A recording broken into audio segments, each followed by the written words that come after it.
to my channel Jain Recipes by ખ્યાતિ Mehta. Friends, આજે આપણે એક એવી રેસીપી બનાવશું જેમાં આપણને પિઝા અને વડાપાવ બેવનો ટેસ્ટ એક સાથે એન્જોય કરવા મળી શકે. જે ચીઝ લવર હોય એને તો ઓલવેઝ પિઝા ભાવતા જ હોય છે. તો ચલો ફ્રેન્ડ્સ, આપણે પિઝા વડાપાવ બનાવવાનું સ્ટાર્ટ કરીએ હવે. જો તમને મારી આજની બતાવેલી રેસીપી ગમે તો મારી ચેનલને સબસ્ક્રાઇબ જરૂરથી કરજો અને સાથે સાથે બેલ આઇકન પર પણ ક્લિક કરજો. ફ્રેન્ડ્સ, પિઝા વડાપાવ બનાવવા માટે સૌથી પહેલાં આપણે કેલાવડા બનાવશું. તેના માટે સૌથી પહેલાં બેસનનું ખીરું રેડી કરશું. મેં અહીંયા બેસન લીધું છે, તેમાં સ્વાદ પ્રમાણે મીઠું એડ કરશું અને જરૂરિયાત પ્રમાણે પાણી એડ કરશું ને પ્રોપરલી બધું મિક્સ કરી લઈશું. ખીરું આપણે બહુ પતલું નથી રાખવાનું ને બહુ ઘાટું બી નથી રાખવાનું, મીડિયમ થીક રાખવાનું છે. રની કન્સિસ્ટન્સી નથી રાખવાની. ફ્રેન્ડ્સ, કેલાવડા અને વડાપાવ તો આપણે યુઝ્યુઅલી ઘરે બનાવતા જ હોઈએ છીએ, પણ આજે મેં વિચાર્યું ચલો આમાં એક નવો વેરિએશન લઈ આવીએ અને પિઝા વડાપાવ રેડી કરીએ. જેની માટે ખીરું આપણું બનીને રેડી છે. તમે જોઈ શકો છો, ચમચા પર કોટ થઈ જાય એવું ખીરું રેડી કરવાનું છે. હવે આપણે આને સાઈડમાં રહેવા દઈએ અને ત્યાં સુધી કેલાવડા રેડી કરી લઈએ. ફ્રેન્ડ્સ, હવે કેલાવડા બનાવવા માટે સૌથી પહેલાં મેં અહીંયા કાચી કેલા લીધી છે, જેને મેં બાફીને સ્મેશ કરી લીધી હતી. તમે જોઈ શકો છો. તેમાં આપણે સ્વાદ પ્રમાણે મીઠું એડ કરશું. ગ્રીન મરચાંની પેસ્ટ છે તેને પણ એડ કરી લઈએ. તમે તમારા તીખાશ પ્રમાણે ઓછી વધારે લઈ શકો છો. મસાલા લઈ લઈએ. સૌથી પહેલાં હળદર, સૂંઠ પાવડર અને ગરમ મસાલો લઈશું. સમારેલી કોથમરી લઈ લઈએ.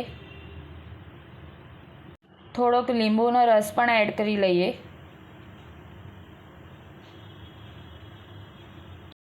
હવે આપણે તડકો રેડી કરી લઈએ.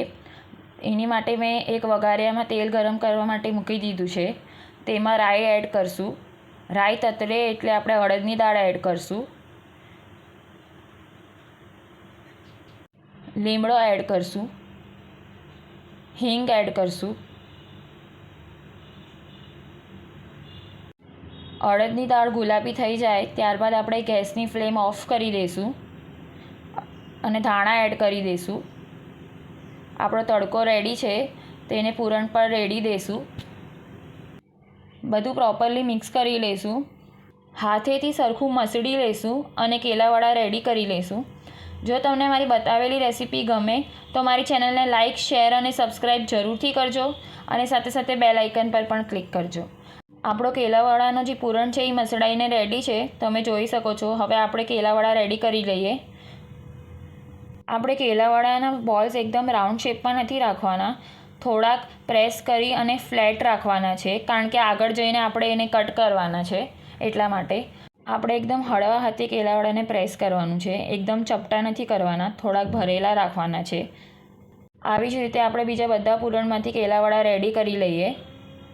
આપણા બનાવેલા પૂરણમાંથી ટોટલ 7 કેલાવડા બનીને રેડી થયા છે, તમે જોઈ શકો છો. હવે આપણે કેલાવડાને ફ્રાય કરી લઈએ. આપણે જે ખીરું રેડી કર્યું હતું તેમાં 1/4 ટીસ્પૂન જેટલા સોડા એડ કરશું અને ખીરુંને સરખું ફેટી લઈશું 2-3 મિનિટ માટે. જ્યારે આપણે કેલાવડા ઉતારવા હોય ત્યારે જ ખીરામાં સોડા એડ કરવા, પહેલાંથી સોડા એડ કરવાના નહીં તો આપણા કેલાવડા ફૂલશે નહીં. હવે આપણે ચેક કરી લઈએ તેલ ગરમ થયું છે કે નહીં. તમે જોઈ શકો છો તેલ ગરમ થઈ ગયું છે, તો કેલાવડા ફ્રાય કરી લઈએ. આપણે કેલાવડા સ્લો ટુ મીડિયમ ફ્લેમ પર ફ્રાય કરવાના છે, ફાસ્ટ ફ્લેમ પર ફ્રાય નથી કરવાના, નહીંતર ઉપરથી આકરા થઈ જશે અને અંદરથી કાચા રહી જશે. આવી રીતે ખીરુંમાં કેલાવડા ડીપ કરીને કેલાવડાને બધી જ સાઈડથી ખીરાથી કોટ કરીને તેને ફ્રાય કરી લેવાના છે. આવી રીતે મેં પહેલાં બેચમાં 4 કેલાવડા ટોટલ ફ્રાય કર્યા છે. બાકીના જે કેલાવડા છે તેને આપણે બીજા બેચમાં ફ્રાય કરી લઈશું. કેલાવડા એક સાઈડથી ફ્રાય થઈ જાય ત્યારબાદ તેને પલટાવીને આપણે બીજા સાઈડથી પણ ફ્રાય કરી લઈશું.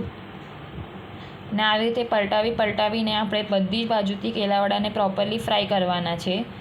કેલાવડાનો એક બેચ ફ્રાય કરતાં આપણને 6 થી 7 મિનિટ જેટલો સમય લાગે છે. આપણા કેલાવડા ફ્રાય થઈને રેડી છે, તેને હવે આપણે કાઢી લઈએ ને તેને એક પ્લેટમાં લઈ લઈએ ને બાકી રહેલા વડાને બીજા બેચમાં આપણે ફ્રાય કરી લઈએ. ફ્રેન્ડ્સ, મને તો કેલાવડા જોઈને જ મોઢામાં પાણી આવી ગયું છે. તમને પણ જોઈને ખાવાનું મન થઈ જાય છે ને. બહુ જ ટેસ્ટી અને મસ્ત બન્યા છે. આપણો બીજો બેચ પણ ફ્રાય થઈને રેડી છે, તેને પણ પ્લેટમાં લઈ લઈએ. આપણા બધા જ કેલાવડા ફ્રાય થઈ ગયા છે, તમે જોઈ શકો છો. હવે આપણે વડાને સાઈડમાં રાખી દઈએ અને પીઝા વડાપાઉંનું સ્ટફિંગ રેડી કરીએ. જેની માટે મેં રેડ કેપ્સિકમ, ગ્રીન કેપ્સિકમ અને સ્વીટ કોર્ન લીધા છે. તમે તમારા મનથી કોઈ પણ વેજીસ લઈ શકો છો. સ્વાદ પ્રમાણે મીઠું એડ કરી દઈશું. મસાલા લઈ લઈએ, chilli flakes, oregano, mix herbs. Friends, pizza vada pav છે એટલે આપણે પીઝા સોસ તો લેવો જ પડશે. તો અહીંયા પીઝા સોસ લીધો છે મેં, તેને પણ એડ કરી દઈએ બોલમાં. મેયોનીઝ લીધું છે, તેને પણ લઈ લઈએ. 1 ટેબલ સ્પૂન જેટલું મેયોનીઝ લેવાનું છે ને બધું જ પ્રોપરલી મિક્સ કરી લેવાનું છે. સ્ટફિંગ બહુ ઢીલું નથી કરવાનું, નહીંતર પાવ આપણા સોગી થઈ જશે. તો સ્ટફિંગ મીડિયમ થીક રાખવાનું છે. હવે મેં અહીંયા 2 પાવ લીધા છે, એને આપણે કટ કરી લઈએ. 2 પાવ સાથે રાખીને જ કટ કરવાનું છે.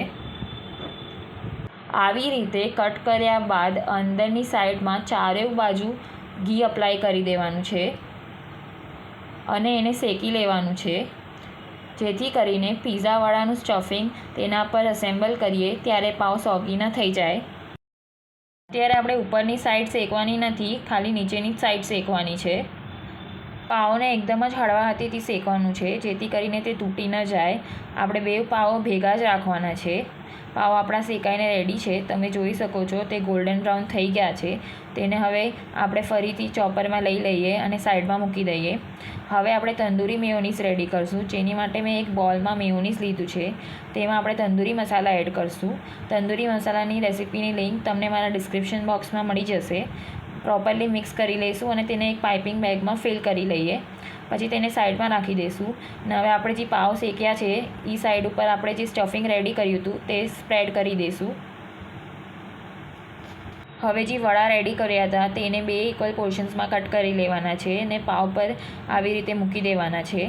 આવી જ રીતે હજી એક વડો પણ આપણે કટ કરી લઈશું અને તેને પણ પાવ પર મૂકી દઈશું. હવે મેં અહીંયા હોમમેડ ચીઝ લીધી છે, તેને આપણે ગ્રેટ કરી લઈએ.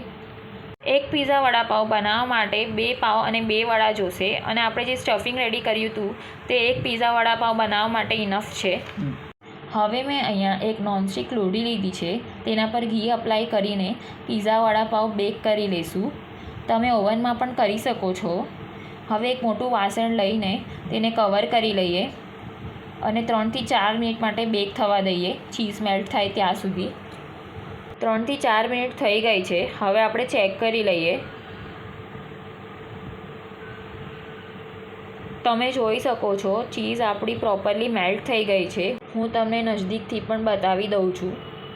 તો આપણો પીઝા વડાપાવ બનીને રેડી છે. હવે આપણે એને ચોપિંગ બોર્ડ પર લઈ લઈએ. આપણે જે તંદૂરી મેયોનીઝ પાઇપિંગ બેગમાં ફિલ કર્યું હતું તે લઈ લઈએ. હવે ઉપરથી થોડા ચીલી ફ્લેક્સ સ્પ્રિંકલ કરી લઈએ. ફ્રેન્ડ્સ, મારી આ રેસીપી તમે જરૂરથી ટ્રાય કરજો અને મને કમેન્ટ બોક્સમાં જણાવજો તમને કેવી લાગી. તો આપણા પીઝા વડાપાવ રેડી છે. હવે તેને આપણે કટ કરી લઈએ. તમે જોઈ શકો છો પીઝા વડાપાવ કેટલા ડેલિશિયસ, યમી અને ટેસ્ટી બન્યા છે. તો તમે મારી ચેનલને જરૂરથી સબસ્ક્રાઈબ કરજો અને સાથે સાથે બેલ આઇકન પર પણ ક્લિક કરજો. Thank you so much for watching my video.